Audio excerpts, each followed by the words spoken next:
In my view, Māori hold a unique and foundational position in the history of Aotearoa New Zealand.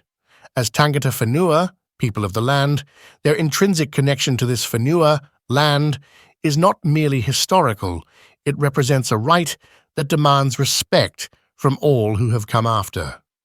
This is not a privilege in the conventional sense, but a recognition of inherent indigenous sovereignty. My understanding, shaped by growing up in Aotearoa New Zealand, is that tangata whenua have endured a long struggle to maintain their cultural dignity and identity against the impositions of colonial rule. This struggle is quantified by persistent socio-economic disparities, including inequitable access to resources and the ongoing challenges of discrimination, both interpersonal and systemic. From this position, the Māori pursuit of treaty settlements and claims is not merely about addressing historical grievances.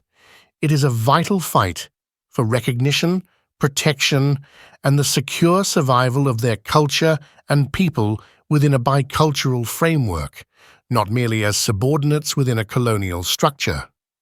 This includes the assertion of tino rangatiratanga, self-determination, absolute sovereignty, as guaranteed by Te Tiriti o Waitangi, a form of leadership independent of the Crown's overriding authority. The recent political backlash, I believe, is a direct response to the previous government's accelerated efforts to recognize Te Tiriti through structural reforms in health, education, and welfare. Initiatives like the COVID-19 inquiry appear to be a pretext for slowing this progress. This friction fundamentally shapes the country's race relations. While some discourse simplistically frames Māori as blaming Pākehā and immigrants for their socio-economic lot, the reality is more complex. The Labour Party has often positioned itself as a mediator between the Māori Party's advocacy for tino rangatiratanga and the assimilationist policies of right-wing nationalists, striving for an elusive unity.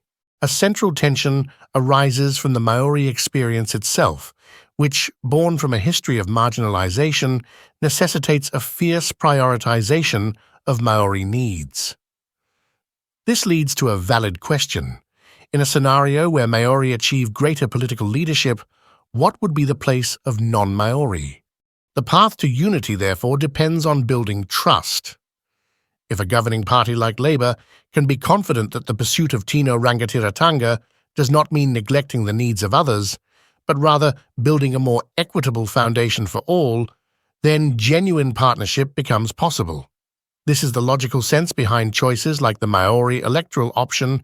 It is a mechanism for representation, not separation. Ultimately, I believe Te Tiriti o Waitangi provides the only durable framework for improving life for all parties in Aotearoa.